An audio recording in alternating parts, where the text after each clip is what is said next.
మిర్చి రైతులను రాష్ట్ర ప్రభుత్వం తక్షణమే ఆదుకోవాలని డిమాండ్ చేస్తూ కర్నూలు జిల్లా ఎమ్మిగనూరు తహసీల్దార్ కార్యాలయం ముందు రైతు సంఘం ఆధ్వర్యంలో ధర్నా చేపట్టారు.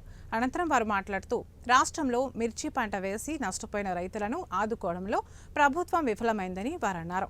తక్షణమే మిర్చి రైతులకు గిట్టుబాటు ధర కల్పించి వారిని ఆదుకుని బ్యాంకులో ఉన్న రుణాలను మాఫీ చేయాలని, నష్టపోయిన మిరప రైతులకు ప్రభుత్వం ఎకరాకు ₹1,00,000 నష్టపరిహారం చెల్లించాలని వారు డిమాండ్ చేశారు. నష్టపోయిన రైతులను ప్రభుత్వం ఆదుకునే వరకు తమ పోరాటం కొనసాగిస్తామని హెచ్చరించారు. చట్ట రూపంలో చేసే దాంట్లో కేంద్ర ప్రభుత్వం కానీ రాష్ట్ర ప్రభుత్వం కానీ రైతుల పట్ల మరి నిర్లక్ష్యం వహిస్తూ ఉన్నాయి. ఇప్పటికైనా మిర్చి రైతు ఒక ఎకరాకు ₹1,00,000 ఖర్చు పెట్టుకునేటువంటి రైతులు ఉన్నారు.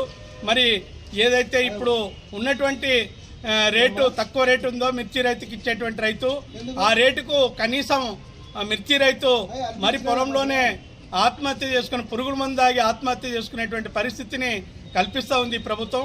ఇది దుర్మార్గం. కాబట్టి ఇప్పటికైనా ప్రభుత్వం కళ్ళు తెరిచి ఏదైతే మిర్చి రైతుకి ఇవ్వాల్సినటువంటి కనీస మద్దతు ధర ఉందో దాన్ని వెంటనే ప్రకటించమని చెప్పి ఈ ప్రభుత్వాన్ని మేము డిమాండ్ చేస్తూ ఉన్నాం.